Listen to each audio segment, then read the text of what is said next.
Howdy guys, and welcome back to the channel. Today something a little bit different again. I know we did this, I think it was about a week ago. We posted one of my races that I've been doing over on Zwift, the KISS 100 it was last time. This time it's a kind of a GC race that's going on Zwift at the moment. I did miss the first couple, so I'm waiting for next month to roll over so I can jump in. But this one is on one of the new routes. It's called Punchy Power, the Jurassic Coast.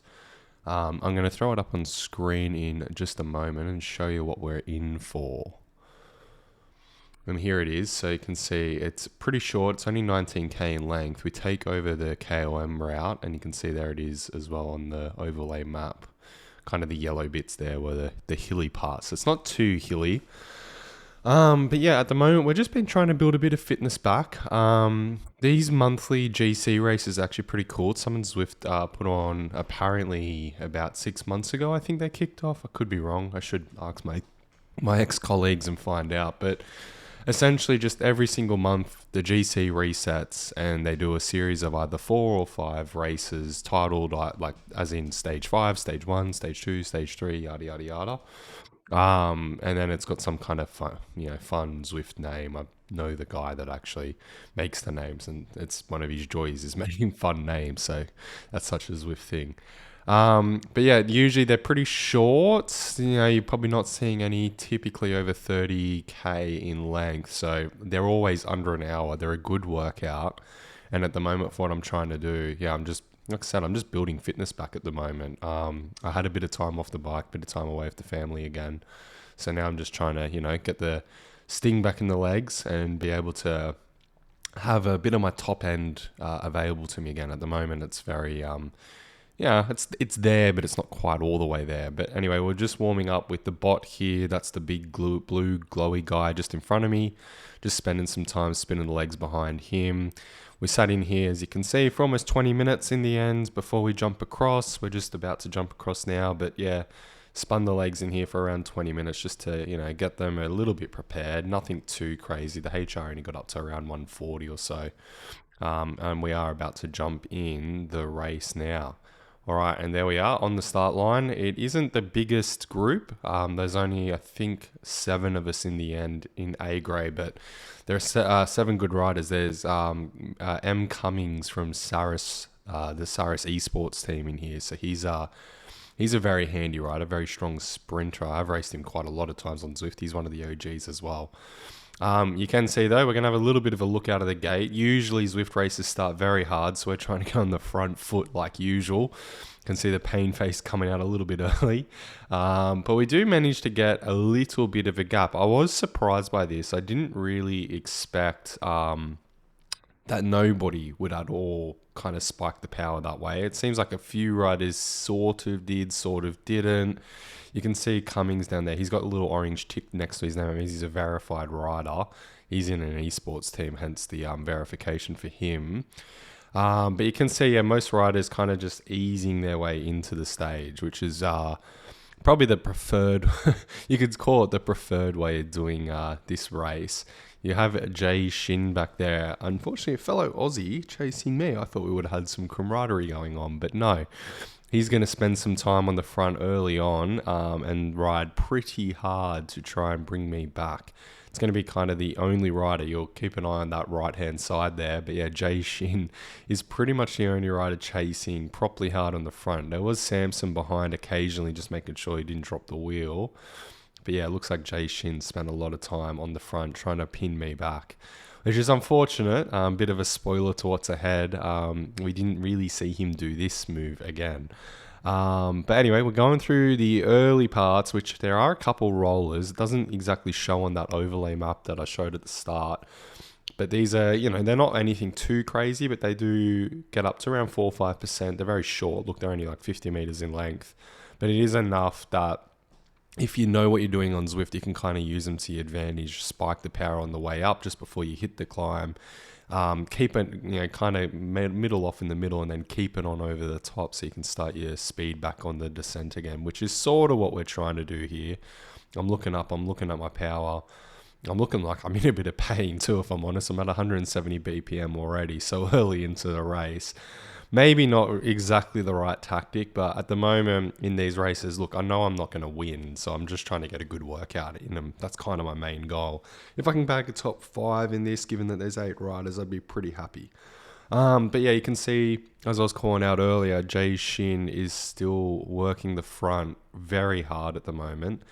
Like I said, I was a tiny bit disappointed in that, just because, spoiler to later on, like I said, it's the only time we see him do this. So maybe he knows me for whatever reason. I have no idea. I personally don't know him. Maybe he had a vendetta out for me. Maybe he just doesn't like people who try to early breakaway. But for whatever reason, his mission was to make sure I came back into the fold with everybody else.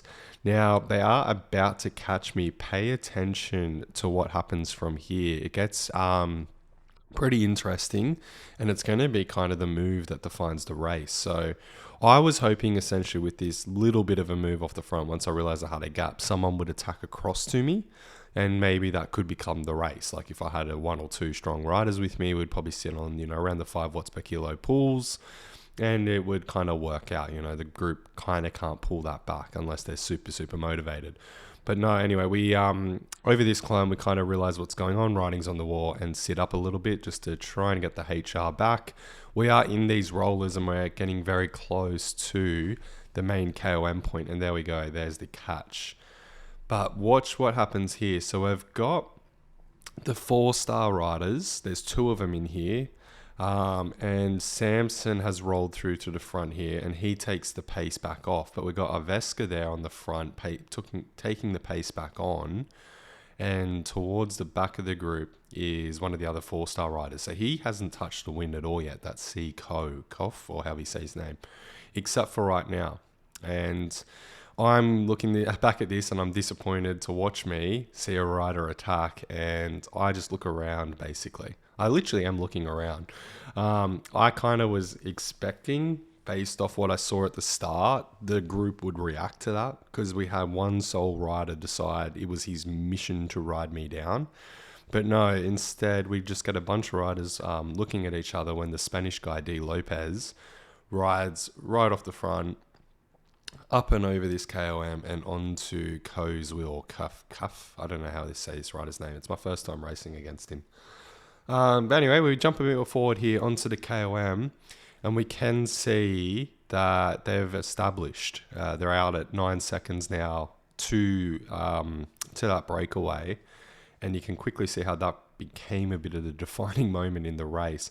It was something so small. Like I wouldn't say I was too gassed, but I was a bit gassed. I wanted to recover from my early attack.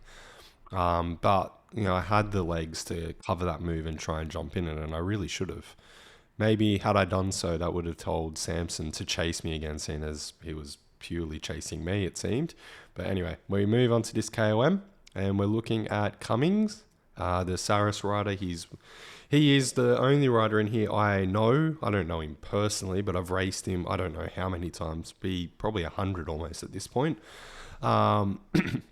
So I'm sort of just not necessarily man-marking him, but he's a very savvy Zwift racer. He's somebody who likes sprints. So I typically look at what he's doing if I want to conserve energy and just mirror that.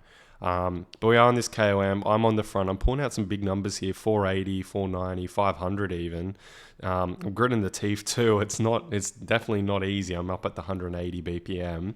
For those watching who haven't watched a KISS race, basically my max is 214, I think it is. Yeah, I think it's still at 214 or so. It's up there. And yeah, basically 185 is hard for me, but that's probably the equivalent of a 160 if your average, if your max is around the 190s, which most cyclists sort of float around in that numbers. Obviously, HR is such a personal thing.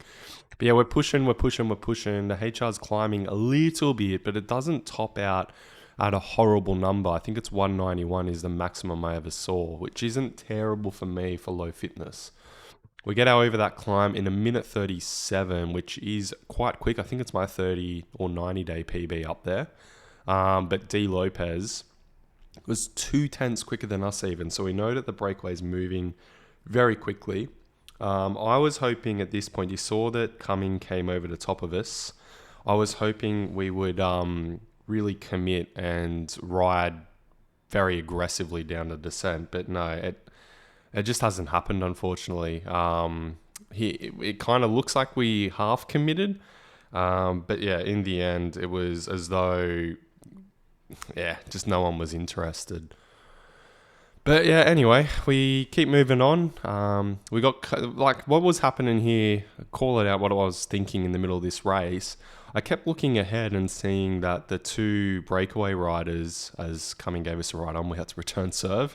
They were very on and off on their pacing, which kind of, I don't know if they were matching us or not, but it kind of gave this group a little bit of hope.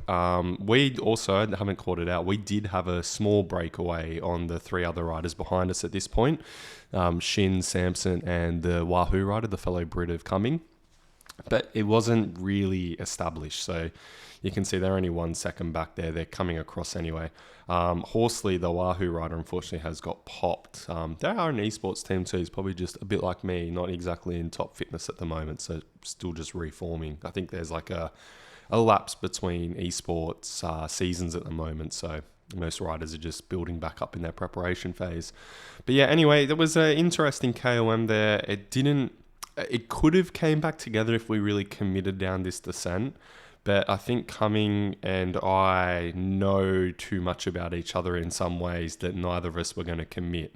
He knows I can break away and I know he can win a sprint. So yeah, neither of us really want to. They're the most unlikely pair to bring along in a duo breakaway because you both despise each other. A breakaway rider is the sole reason why a sprinter will never win, and a sprinter is the sole reason why a breakaway rider has to break away. It's like a mathematical equation, basically. Anyway, we jump a little bit more forward here. We've only got 9k to go, so alarm bells are ringing. There is a 14-second gap. I've decided I want to come to the front and just bring the pace up. I don't want this group at all easing up or, taking the pace a bit too easy for whatever reasons, like it didn't make sense. There's only 9k to go. I'm pretty sure anybody, well, not anybody, but anyone in A grade at this point could definitely commit to at least holding 300, 400 watts, which is what we're doing at the moment. We're sitting on that 430 kind of numbers. I am gritting the teeth a little bit, but this is okay enough. Look, it is around my VO2, but it's not horrible. Like I can, if I really need to commit, I can do it, I guess you could say. But yeah, you can see the time gap on the right. That's where the race is kind of gone in this moment. So I'm the only rider committing. You can see the riders behind. Cumming is sort of interested, sort of not. I needed him realistically on my wheel because there's a 7 meter gap there. If you look behind, our little tidbit in Zwift is 5 meters and the draft breaks. So there's a huge drafting effect in Zwift. You really want to be within that 5 meters so you can get a much better wheel suck effect, basically. But yeah, it hasn't paid off at all, my pull there, really. I mean, it sort of has. We got the gap back to 12 seconds. But you can see at this moment, that's where it needed to be Cumming. It needed to be Iveska to really commit, and that just didn't happen. I mean, Cumming was trying to do what he could, but look, he's a sprinter. He's not a rider who's going to just pull on the front for no reason. So fair play to him. I can't. At least he was having a dig, basically, was my view at this point. Anyway, we jump more forward again. We're at 6k to go, and it was just interesting at this point just to call out how much the time gap went out. Samson finally hit the front again, the 4-star rider, but yeah, you can just see it was kind of not really going anyway. I almost lost lost contact here at the back, just not really paying attention. I was looking down, but yeah, we will look up, realize we've got to squeeze the lemon a little bit and get back on. So we jump back onto Cummings' wheel, and yeah, nothing too bad came at that moment. But we're going to jump forward a little bit further again, and I think this is kind of there was a lot of defining moments, but this next one is, I start getting frustrated and stuff, so you can tell it's where the race died. So we are on this climb. You've got, it's the last little bit of a climb. It's not exactly a climb, but Cumming has hit the front. He's going quite hard. I've got Samson in the middle, the 4-star rider, so teammate of the rider in front. And you can see it's almost commitment. It's almost there. Now, what I needed was Iveska here, and you watch him. He stays in the grayed out numbers, 2.7. I needed him to commit. You've got Shin sort of interested, but again, this is the first time he's hit the front since he chased me down. And all he does is sit maximum, that's the highest number I've seen, 4.0 watts per kilo. So he did nothing. So what I decided to do at this moment was, well, it's literally last saloon. We're under 3.8K to go now. We're 13 seconds back. I'm going to commit. So I jump on the front and I ramp it. Well, look behind, and Shin completely sat up for a moment. He actually free-wheeled.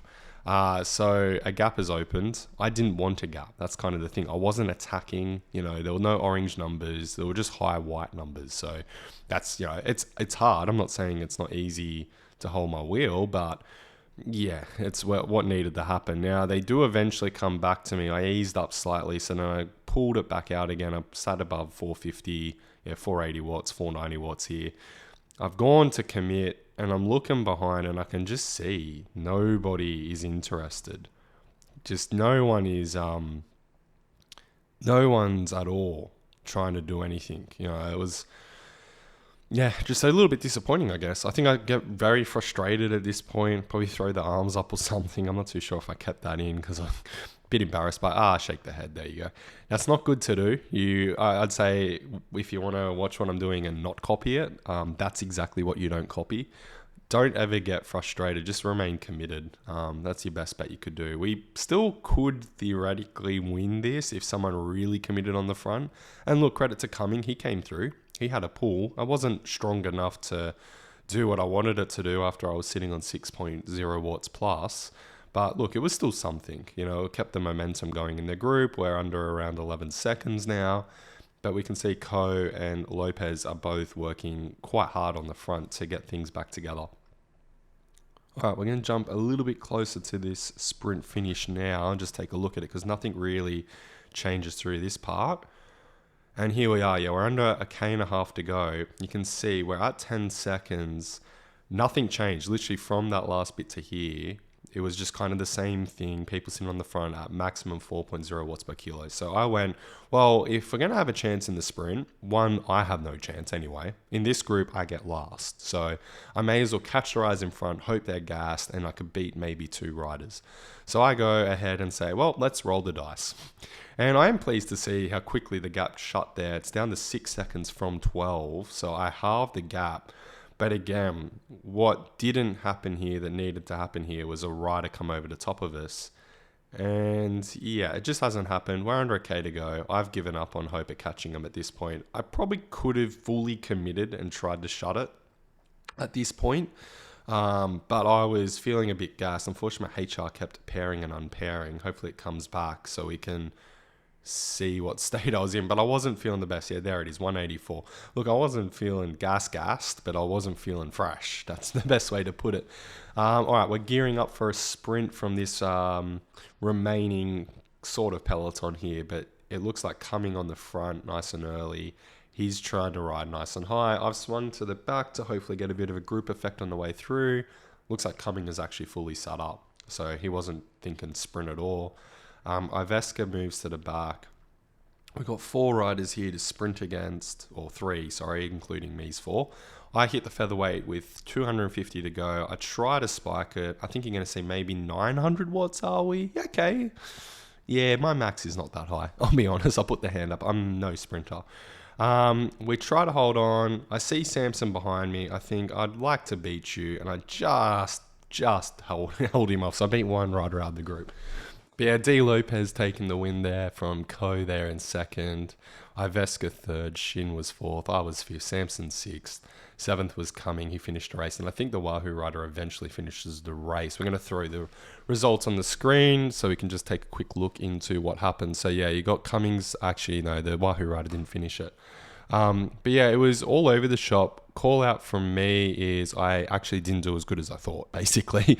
My normalize was pretty high. I was around 350, as you saw on the screen there, but I just didn't ride a smart race. I just rode a race to get fitness in, basically. But anyway, guys, that's been it. Peace out. Catch you next time.